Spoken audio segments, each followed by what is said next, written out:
All right, ladies and gentlemen, welcome back to another great episode of Vet Talks. Cougar Zank, who do we have on our show today? No, again, today, great. Thank you for joining us with Vet Talks again. And today we have Annette Marie Whittenberger. Hello, Annette. How are you? Hi, how are you? I'm doing great. Great. No, thanks for being on the show. And I brought you on because you're such a positive motivator, a coach, and your story is so positive. Can you just please share with us? That's what we're here for. Sure. So, let's see. 3 years ago, I retired from the Army. I chose to do an early retirement because I didn't make the promotion list. And they gave me options. You could retire or you could spend the rest of your time in the Guard or the reserves. And I said, nope, that's it. So I had a hard time. A lot of things happened to me while I was in the military, and I just pushed it aside. I toughened up, and I didn't speak about it. So towards the end of my retirement, everything started to hit me at once, and I fell into a deep depression. I was really mad. I was angry. I felt like a failure, and I was just not in a good place. Some of my former soldiers started to reach out to me, was asking me how I was doing, what was my plan next. And I thought I had a plan, but I no longer wanted to stick to it because I was just really upset. So I just started writing, and it was more for me. That's good. It was more for me. Yeah. I didn't know what else to do. I had all those dark thoughts, but I knew in my heart that, I didn't really want to leave this world. I just wanted the pain to end. And writing was my therapy. And then I decided, you know what? I'm not the only one. I'm going to put this on a website. And that was friggin' scary because not everybody knew about me, not my family, most of my friends. They didn't know I was going through all this, and I didn't want to say anything because I was embarrassed, ashamed. I didn't want to be seen as weak.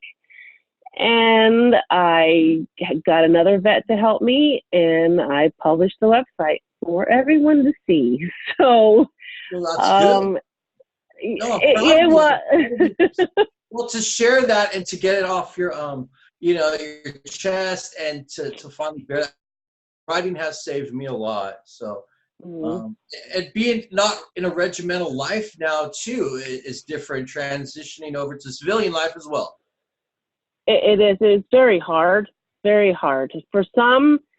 The Army the military tries to get you through that transition process with the ACAP and the TAPS and all that other, the courses they put you through, but it's not always easy for some of us. And they focus on resume writing and how you're going to get out there and get a job. Yeah.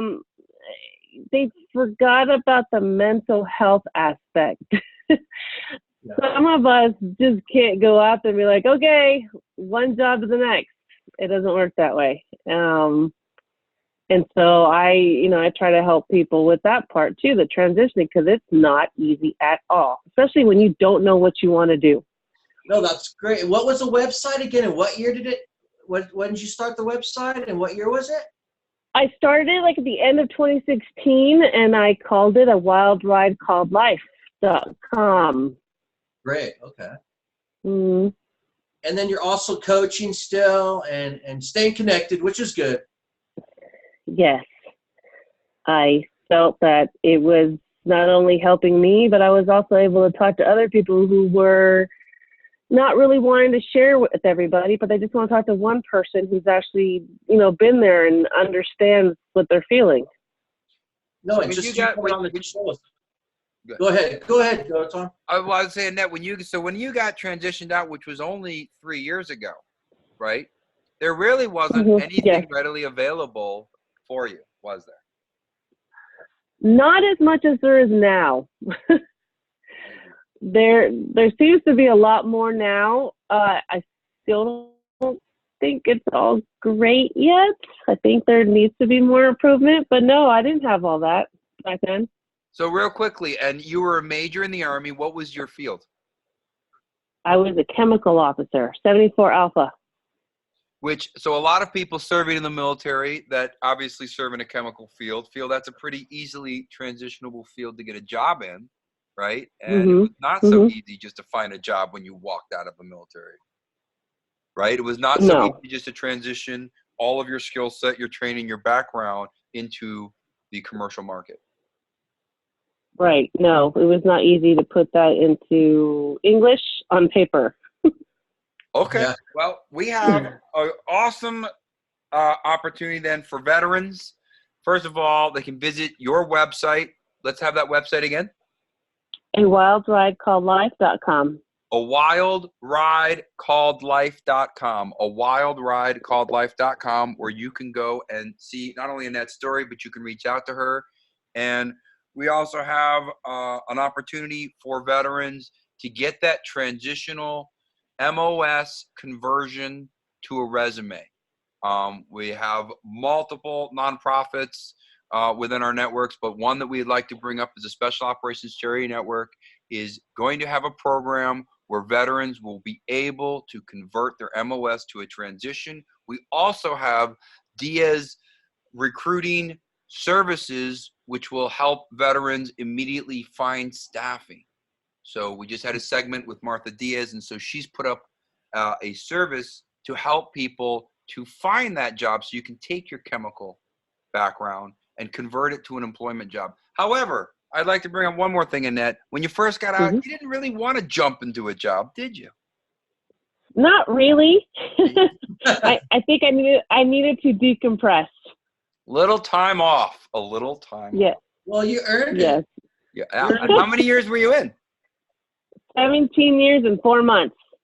Wow. She counts every day. We always do. Yep. 17 years and 4 months. Well, it was great having you on the show. A wild ride called life.com. Major Annette Marie Whittenberger, ladies and gentlemen, a woman, female combat veteran out there making her way and leading the way for others to follow. A wild ride called life.com. Thank you for tuning in for another episode of Vet Talks.